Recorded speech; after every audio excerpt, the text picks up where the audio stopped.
Contract marriage भाग 18. अ signature of love.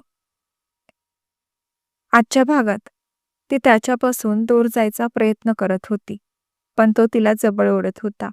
राग, गोंधळ, धडधड आणि अचानक आलेलं स्वारी. खरंच हे फक्त नाटक आहे की रयतचं मन खरंच गुंतायला लागलं आहे?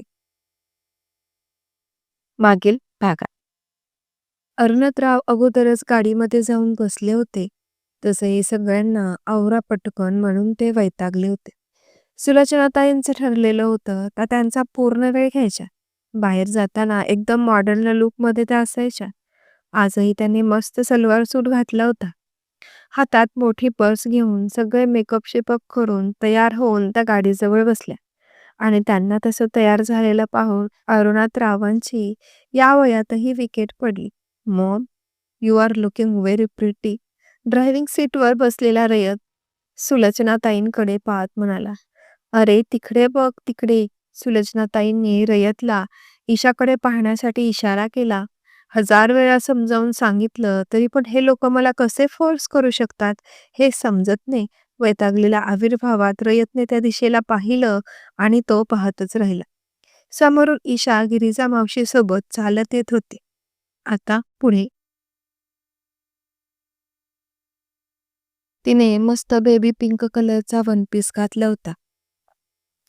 एका हातात ब्रेसलेट आणि अंगठी, दुसऱ्या हातात वॉच घातला होता. केस मोकळे सोडले होते. हातात एक मस्त हँडबॅग घेतली होती.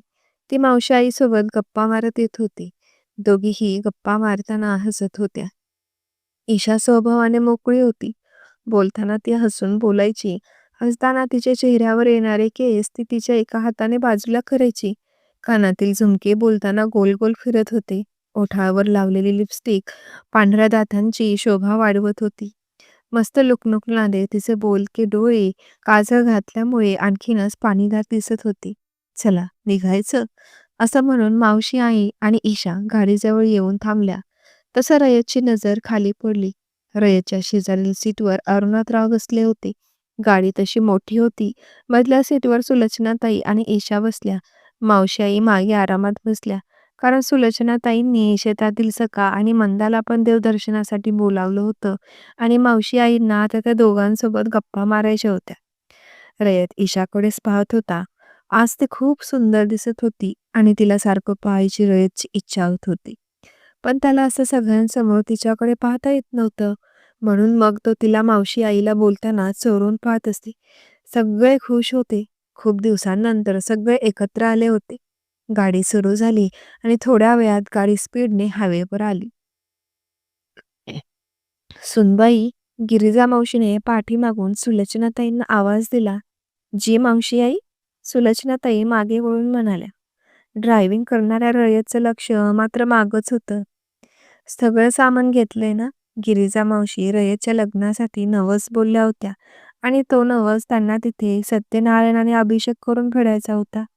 त्यासाठी त्यांनी सगळ्या सामानाची लिस्ट सुलोचनाताईकडे दिली होती. हो मावशी आई, सगळी तयारी झाली आहे. मी सगळं सामान सोबत घेतलंय. उद्या गेलं की लगेच दोघांना पूजेला बसू. सुलोचनाताई म्हणाल्या. तसं रयतने अरुणतरावांकडे कसली पूजा या आविर्भावात पाहिलं. त्यांनी पण खांदे उडवून माहीत नाही असा इशारा केला. मावशी आई, कसली पूजा? रयतने मावशी आईंना विचारलं. अरे आत्ता काय सांगू, तुझं लग्न व्हावं म्हणून नमस बोलले होते. त्यासाठीच हे सगळं आहे. उद्या तिथं पोहोचल्यावर समजेल की तुम्हा दोघाला. मावशी आई मागून हसून बोलल्या. रयतने एक सुस्कारा सोडला. त्याला खरं तर उद्या कंपनीच्या कामासाठी पुण्याला वापस जायचं होतं, पण गिरिजा मावशी आईमुळे तो थांबला होता. त्यात पूजा देवदर्शन निघाल्यामुळे त्याला अजून 2 दिवस तरी ऑफिस जॉईन करता येत नव्हतं. त्याने एक सुस्कारा सोडला आणि गाडीची स्पीड वाढवली. सलग 7 ते 8 तास गाडी चालली होती आणि पहाटे लवकर उठल्यामुळे सर्वांना झोप लागली होती. ईशाही तिच्या सीटवर झोपली होती. रयत एकटाच गाडी चालवत होता. सगळे झोपलेत याचा अंदाज घेऊन त्याने गाडीचा फ्रंट मिरर ईशाकडे केला. तिचा क्यूट झोपलेला चेहरा त्याला त्या आरशात दिसला. खूप वेळ तो तिला पाहत ड्राईव्ह करत होता. त्यात प्रवासाचा थकवा सगळ्यांच्या चेहऱ्यावर दिसत होता. सर्वजण अवघडून झोपी गेले होते. त्याने गाडी एका रेस्टॉरंटवर थांबवली. सगळे गाडीतून खाली उतरले आणि रेस्टॉरंटच्या दिशेने निघाले. ईशा अजून झोपेतच आहे. सुलोचनाताई तिला उठवणार होत्या. "अगं चल, या निमित्ताने तरी ते जरा एकत्र राहतील तरी. नाहीतरी आजकालची पोरं घड्याळाच्या काठावर चालणारी. एकमेकांसोबत वेळ घालवण्यासाठी देखील यांच्याकडे टाईम नसतो. राहू दे तिला इथंच. नवरा आहे की तिचा गाडीतच येतील मागून." गिरिजा मावशी म्हणाल्या. तसं मंदा आणि सखासुद्धा त्यांच्यासोबत पुढे निघून गेले. सुलोचनाताईंना पण हेच हवं होतं. त्यांनाही ईशा मनापासून आवडत होती.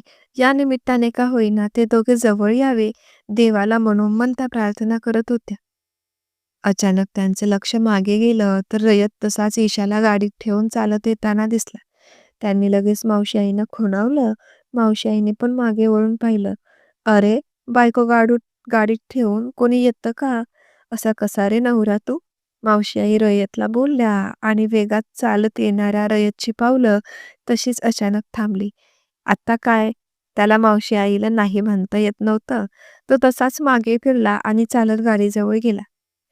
आता गाडीत फक्त ईशा आणि रयत होते. ईशा अजूनही डोकं मागील सीटवर टेकवून झोपली होती. तिची मस्त झोप चालू असतानाच तिला तिच्या चेहऱ्यावर कोणीतरी पाण्याचे ओले थेंब शिंपडल्यासारखं तिला वाटलं. तिने हळूच डोळे उघडून पाहिले. समोर रयत उभा होता. तिच्या डोळ्यांना त्याची दुकट छायाकृती दिसली. "उठा मॅडम, रेस्टॉरंट आलं आहे." त्याचा आवाज आला. समोर रयत उभा आहे हे तिने आवाजावरच ओळखलं. आजूबाजूच्या जगाचं तिला झोपेसमोर भान नव्हतं. एवढी चांगली झोप का मोडली? ती वैतागलेल्या आविर्भावात त्याच्याकडे पाहत होती. तिने तिचे डोळे सोडले आणि पुन्हा डोळे उघडून पाहिलं. समोर रयत तिलाच पाहत होता. झोपेने तिचे केस चेहऱ्यावर आले होते. मुळात ओठांचा फेंट गुलाबी रंग अजून ओठावर कायम होता. तिने घाबरून आजूबाजूला पाहिलं. गाडीत दुसरं कोणीच नव्हतं. रेस्टॉरंट सिटीपासून काही अंतरावर लांब होतं. त्यामुळे पूर्ण हायवेवर फक्त गाड्या जाताना दिसत होत्या. आज ती एवढी सुंदर दिसत होती. रयतची तिच्यावरून नजर हटत नव्हती. तो तिच्याकडे पाहतोय आणि तिच्या चेहऱ्याच्या एवढ्या जवळ आहे. तिला आता असह्य होत होतं. ती त्याच्यापासून नजर चोरू लागली. तो जवळ आला की तिचे हार्टबीट्स वाढायचे आणि हे नेहमी व्हायचं. पण हे रयतलाही होत होतं हे तिला माहीत नव्हतं. तो तिच्या आणखी चेहऱ्याच्या जवळ येत होता. तो इतका जवळ आला. ईशाला आता उठून पळून जाऊ वाटत होतं, पण ती सुन्न पडली होती. त्याने तिच्या मागे असलेले एक सॉफ्ट क्लॉथचा पीस घेतला आणि तिच्या चेहऱ्यावरचं स्प्रेड झालेलं वॉटर पुसून काढलं. त्याच्या अशा कृतीने ती अंग शहारली. तिने त्याला स्वतःपासून दूर केलं आणि पळत पळत ती त्याच्यापासून दूर जाऊ लागली. तेवढ्यात त्याने तिच्या हाताला जोरात पकडलं आणि स्वतःकडे ओढून घेतलं आणि तिला गाडीवर ढकललं. ती मात्र आता त्याच्या दोन्ही हाताच्या मध्ये होती. तिने परत त्याच्यापासून दूर जायचा प्रयत्न केला, पण त्याने आता तिचे हात त्याच्या हाताखाली गच्च पकडले आणि तिची हालचाल बंद झाली. "No, no." तिने घाबरून डोळे बंद केले. तिचा उडालेला गोंधळ पाहून रयतला ती अजून क्यूट वाटत होती. पण सध्या त्याला अस्वस्थ वाटत होतं. त्याला तिच्याशी इम्पॉर्टंट बोलायचं होतं, म्हणून तो तसा रिॲक्ट होत होता. ती जोरात ओरडणार तोच, "Isha please try to understand what I am saying." त्याने त्याचा एक हात तिच्या तोंडावर ठेवला, ज्यामुळे तिचा आवाज बंद झाला आणि तिने तिचे डोळे उघडले. बोलतच तो तिच्यापासून थोडे अंतर ठेवून उभा राहिला. तसं ईशा सरळ उभी राहिली. काय बोलायचं होतं? ती आता नॉर्मल आणि फिअरलेस झाली होती. तिच्या नाजूक नाकावर आता पुन्हा राग दिसत होता. "I am sorry Isha. मी काल तुला सोबत शेतात घेऊन जायला हवं होतं. पण गावाकडं आल्यापासून सगळेच आपल्याला खरोखरच लग्न झाल्यासारखं वागवत आहेत. तुलाही माहीत आहेच हे. म्हणून मग मला हे सगळं त्या दिवशी ओव्हर वाटलं आणि मग मी तसा निघून गेलो. हा सगळा ड्रामा करताना तुलाही त्रास होत असेल, हे मी विसरून गेलो होतो." रयत आता तिला सॉरी बोलत होता. "त्रास तर होतोय, पण आपल्या त्रासांनी जर कोणी बरं होत असेल, कोणी खुश होत असेल, तर चांगलंच आहे ना." ईशाचा राग रयत व्यक्त झाल्यामुळे कमी झाला होता. तीही त्याचं बोलणं मनापासून ऐकत होती. "ईशा, आजपर्यंत जे झालं त्यासाठी सॉरी. आपण कितीही भांडणं केली तरी ही डील ही वर्षाची आहे आणि वर्षभरानंतर आपण दोघेही वेगळे होणारच आहोत.